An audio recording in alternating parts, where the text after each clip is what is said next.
తీసుకొని వస్తారని ఒక నమ్మకంతో ఆశంతో ఉన్నాను. దేవుడి దేవుళ్ళ ఖచ్చితంగా గురంకొండ మండలంలో కాంగ్రెస్ అభివృద్ధి అవుతుంది. ఒక విషయం, మా బ్రదర్ షేక్ హిదాయతుల్లా హుసేన్ ఈరోజు ఇఫ్తార్ విందు పెట్టారు. ముస్లిమ్స్లో అందుకు వచ్చినారు. దాంతో మన మస్తాన్ రెడ్డి గారు పాల్గొన్నారు దీంట్లో. ఇది చాలా సంతోషకరం.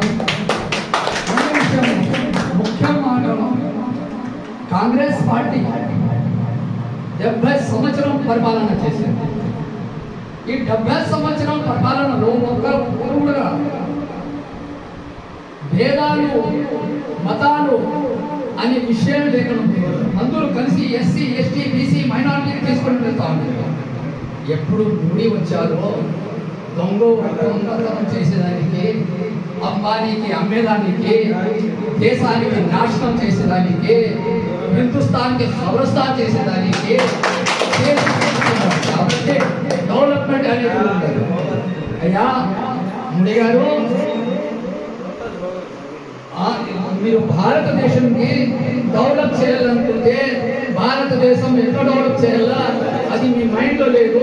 అది ఏముంది అంటే హిందూ ముస్లిమ్స్ ఎట్లా పెట్టాలా, ఎట్లా ఓట్లు చేయాలా, మనం ముందుకు వచ్చి బీజేపీ రాజ్యం ఎట్లా చేయాలా అనే ఉద్దేశం ఒకటి ఉంది. కాబట్టి వేరే దేశాలు అమెరికా కానీ, రష్యా కానీ, చైనా కానీ, టోక్యో కానీ కొంచెం పోయి చూస్తే ఇదే భూమిలో దేవుడిచ్చిన భూమిలో ఎన్నో పదార్థాలు ఉంటాయి. దానికి బయట తీసి వాళ్ళు బయట వజ్రాలు ఉన్నాయి, గోల్డ్ ఉన్నాయి, తీసి అభివృద్ధి చేస్తా ఉంటే మా మోడీ గారు మస్జిద్ కొట్టడము, వాళ్ళ దర్గాలు తోవడము, ఏమైనా దొరుకుతా ఉంది దర్గాలు తోవడము, అది తోగేసి మా డెవలప్ అవుతుంది. ఆంధ్రప్రదేశ్ భారతదేశం డెవలప్ అవుతుంది. రెండో విషయం, ఇంతకుముందు పరిపాలన చేసిన మన వైఎస్ఆర్సీపీ జగన్మోహన్ రెడ్డి గారు బీజేపీకి జీ హుజూర్ ఉన్నాడు. అది ఒక కాలం. ఇప్పుడు చంద్రబాబు నాయుడు గారు, పవన్ కళ్యాణ్ గారు జీ హుజూర్లో ఉన్నారు. ఎట్లా చూస్తా ఉంటే అరే సీఏ తీసినారు, జిఎస్టీ తెచ్చినారు. రెండో విషయం హిజాబ్ గురించి, తిరుమల తల్లా గురించి ఇప్పుడు చూస్తే వహ్బోడ్ బిల్లు. అయ్యా ఇది ఒక ఫర్ ఎగ్జాంపుల్, ఇది ఒక భూమి ఒక్కడికి డొనేషన్ గా ఇచ్చి ఉంటారు, దానికి డెవలప్మెంట్ చేసేందుకు ఇచ్చి ఉంటారు. దాంట్లో ఎంతో మంది బాగుపడతా ఉంటారు. దర్గాలు కానీ మస్జిద్ కానీ ఆ ఇన్కమ్ తో మస్జిద్ దర్గాలు జరుగుతూ ఉన్నాయి. దానికి కబ్జా చేసి కలెక్టర్ వాళ్ళకి హ్యాండ్ ఓవర్ చేసి మీరు దీనికి నాశనం చేయాలని ఉద్దేశంతో ఉండి అంత ముస్లింసే దొరికారా? ఎప్పుడైనా ముస్లింస్ దేవాలయాల గురించి కానీ చర్చిల గురించి కానీ ఎప్పుడైనా చేశారా? ఏమన్నా అబ్జెక్షన్ చేశారా? లేదు కదా. చూడండి, ఆలోచన చేయండి. వచ్చే ఎన్నికల్లో పంచాయత్ బోర్డు ఎలక్షన్స్ వస్తూ ఉన్నాయి. ఆ Panchayat board elections, municipality elections వస్తూ ఉంటాయి. దీంట్లో ఎట్లా తిరిగి మనం 2-3 సీట్లను సంపాదించి మనం దూరి ఆ పంచాయత్ బోర్డుకు వచ్చేసిందే, అపోజిషన్ గా మాట్లాడాల్సిందే అని కోరుకుంటున్నాం. వచ్చే ఎన్నికల్లో నెక్స్ట్ ఇయర్ చిన్న ఒకటి కూర్చోవాలని. అది రెండో విషయము. వచ్చే ఎన్నికల్లో ఏప్రిల్లో మళ్ళా వచ్చే 2026 ఏప్రిల్లో ఎలక్షన్స్ వస్తూ ఉంటాయి. దాంట్లో నేను మనస్ఫూర్తిగా మా తమ్ముడిని, మా బ్రదర్కి చెప్తా ఉన్నాను, పోటీ చేసి గురుకుండలో పోటీ చేసి చూపించాలా కాంగ్రెస్ అనేది ఏమి చూపించాలా అని నేను కోరుకుంటా ఉన్నాను.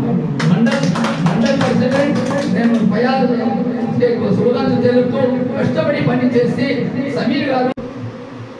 हमारे भाई साहब ने बताया डॉक्टर एस.के. बादशाह ने मदनपल्ली में जो मीटिंग हुई थी उसमें मैं हाजिर हुआ था। रेड्डी साहब भी मौजूद थे और कुछ आए हुए थे, गांधी जी वगैरह सब कुछ।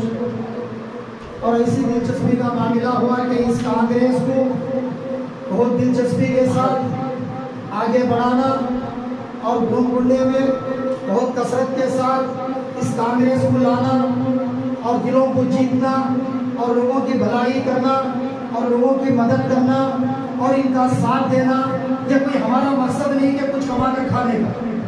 ये लोगों की भलाई और लोगों को साथ देना और लोगों को खरीदना और अपने तरफ लेना और ये कांग्रेस को डेवलप करना और ये तमन्ना, ये ख्वाहिश, ये मोहब्बत से इसमें मैं उतरा हूँ। ये कांग्रेस में माशाअल्लाह जो लोग हमारे भाई यहाँ पर आए हुए हैं तमाम, मैं उनका शुक्रगुजार हूँ ताकि मुझे ये बात कहने के लिए, ये बोलने के लिए, कांग्रेस में आने के लिए, और इन लोगों ने मुझे बताया जिसमें मैं दखल अंदाज देकर हूँ। आगे बहुत कुछ करूँगा और ऐसे आलीशान से करूँगा ताकि गुरुकुंडे में देखते रहे, ताकि कांग्रेस में कैसे डेवलप करनी ये कसरत के साथ मैं करने वाला हूँ। बहुत बहुत शुक्रिया है। इंशाअल्लाह दोबारा मर्तबा तेलुगु में मैं तफसील से बताऊंगा, दोबारा मुझे मौका मिलेगा। ఎస్కే భాషాన్న గారు అదే సత్యనారాయణ గారు చాలా బాగా చెప్పారు. పార్టీని గురంకుండలో ఈసారి రాబోయే సర్పంచ్ ఎలక్షన్ లో, ఎంపీడీసీ జెడ్పీటీసీ ఎలక్షన్లలో మనం ఖచ్చితంగా గెలిచి తీరాలా అని చెప్పి అందరినీ కోరుతా ఉన్నాం. ఇప్పుడు మన మాజీ మండల కన్వీనర్ షమీర్ గారు ముందు పార్టీ కోసం బాగా కష్టపడ్డారు. అలాంటి యువత మీరు కూడా సత్యనేత మా హిదాయతుల్లా సాబ్ గారు, మన ఎక్స్ మండల అధ్యక్షుడు సమీర్ గారు, ఇక్కడికి వచ్చిన మా తమ్ముడు సోదరుడికి అందరికీ నా శుభాకాంక్షలు, అభినందనలు. ఇప్పుడు ముఖ్యంగా మన దేశ పరిస్థితి ప్రజాస్వామ్యం అన్న దానికి పూని అంటే కాంగ్రెస్ అంటే గవర్నమెంట్, గవర్నమెంట్ అంటే కాంగ్రెస్. గవర్నమెంట్ ఎవరు? ప్రజలు, సామాన్య ప్రజలతోనే గవర్నమెంట్.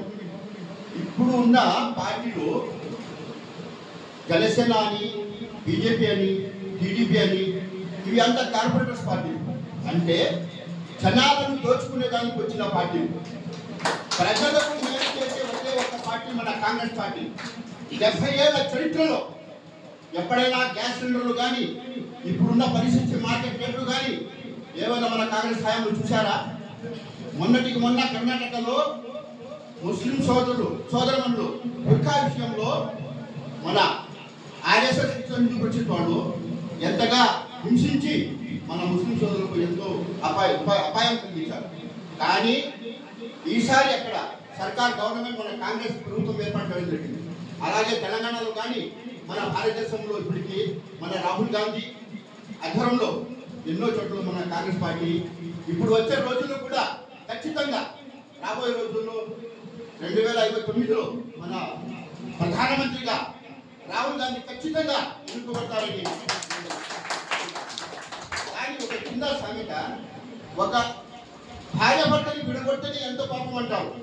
కానీ మన హిందూ సోదరులు కానీ, ముస్లిం సోదరులు కానీ, క్రిస్టియన్లు కానీ మేము ఒకే బీచ్లో, ఒకే కుటుంబంలో కలిసి మెలిసి మన ఉరుసులు కానీ, వాళ్ళ జాతరలు కానీ కలిసి మెలిసి ఎంతో మందిగా ఉంటాం.